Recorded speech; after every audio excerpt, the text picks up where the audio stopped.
next order of business is the distribution of the quarterly investment reports continued from the April 12th meeting.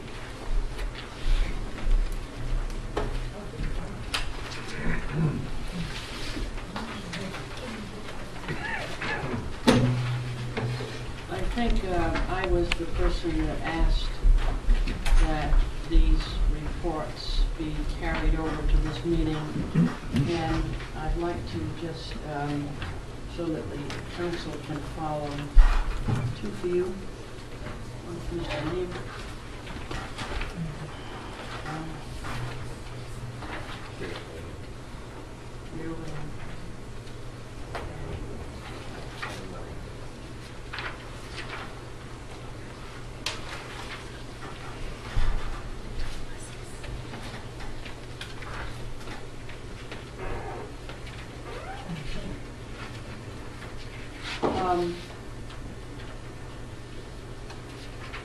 Let me make sure you have a copy of this.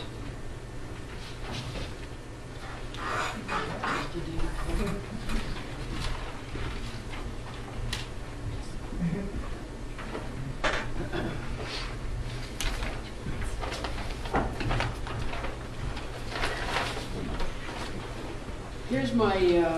Here is my issue. On successive meeting dates, we received two reports from you, one for February. And on the yellow copy, this is the one that's dated February 28, 2010. It shows that Washington Trust, we had a certificate of deposit. Actually, it was a 2-month certificate of $4 million, carrying a interest rate of 0.85%. Okay. The following meeting, we received another report, and what I was trying to do is track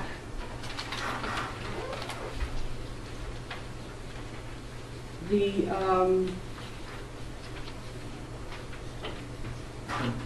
report that you received was at the end of March.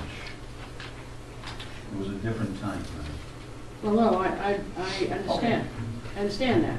But taking your first report, it shows that that CD was due on March 18th, 2010. Right.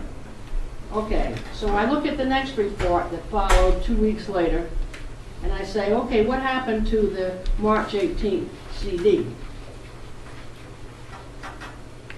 The March 18th CD. And it's not reconcilable. Dated deposit, which I assume was the date of the rollover, we show a balance of $500,000. And yet, at a very much reduced rate.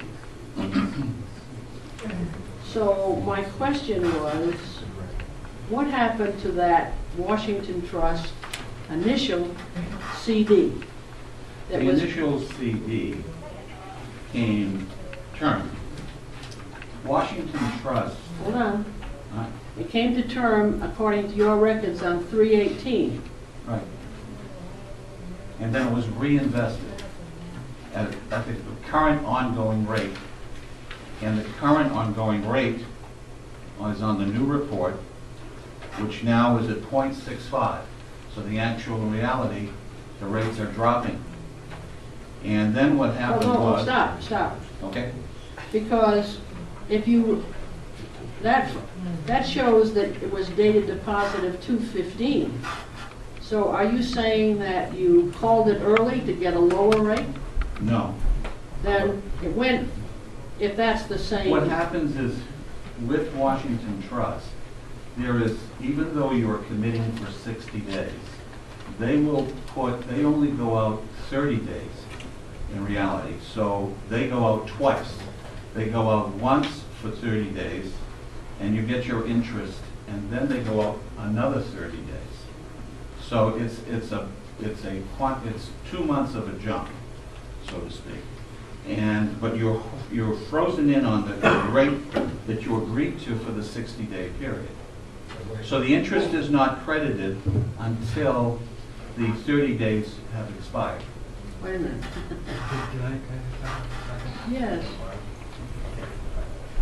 I think I know where Ms. Durfee is going, but I'm looking at two saying maturity date of 3/18 at a interest rate of 0.85, correct? Correct. You're telling me that it cycles every 30 days, but you just stated that we were locked into the original rate of 0.85. Correct. All right.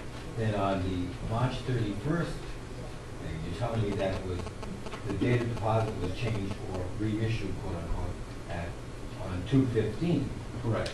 at 0.65.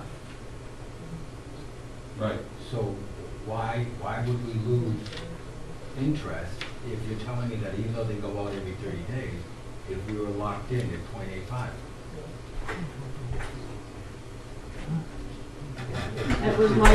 That's my point exactly. Okay, let me check it. I will get back. Yeah, I will- And also- I know that Yeah. banks Reissue. reissue, but if we're Let locked me in give at you the 0.85. state of the nation today. Well, Today is, I don't need the stat. I just well, wanted don't you that. want to know where we stand? I mean, I'd like to see it in writing, frankly. well, I have bank statements, I don't But have things also- in writing. You know, when you talk about a maturity date Yes. of 60 days, that is misleading. If you're saying it gets repriced in 30. So when you look at the first report, it looks like, hey, it's a 60-day note.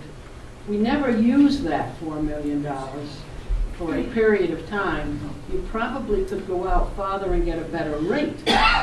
That's if I didn't need it. Yeah, well, you haven't needed it since Well, January. we've had some significant payments since we spoke. Yes. Since then, we've had the $1.7 million payment for the Ryback bonds. We had a $257,000 payment. We've had payrolls of close to $1 million every 2 weeks. We've had Blue Cross and Blue Shield, which kicks into about $500,000. And we've had the last payments of the quarterly periods for taxes on April 1st But and the 10th. So, I'm holding on to that rather than investing it, to be honest with you, because I need that money rather than throwing it out to Washington Trust and bringing it back, because I know I have subsequent payrolls coming in. What I'm trying to do is to hold that money and get the best rate that I possibly can. But I do not want to go out more than 60 days. no, well, I guess that's an issue that I would leave. Well, let me, with if the I could, treasurer. Ms. But I think Durfee, the issue, I when will you find get a your report question. like this, I will find the answer out. There's no question to that. I mean, Okay. the rates are what they are.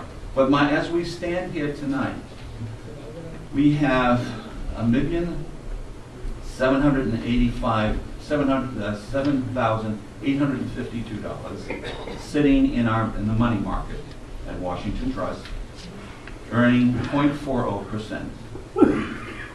We have $4,001,988 sitting and with a maturity date of 5/13.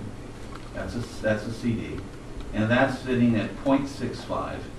And then we have another $2,500,000 coming mature on 5/6, sitting at 0.50. did you say that $4 million has gone out now to when? 5/13. 5/13. So, and that's the same $4 million that you invested Absolutely. on 1/21/2010. That's correct.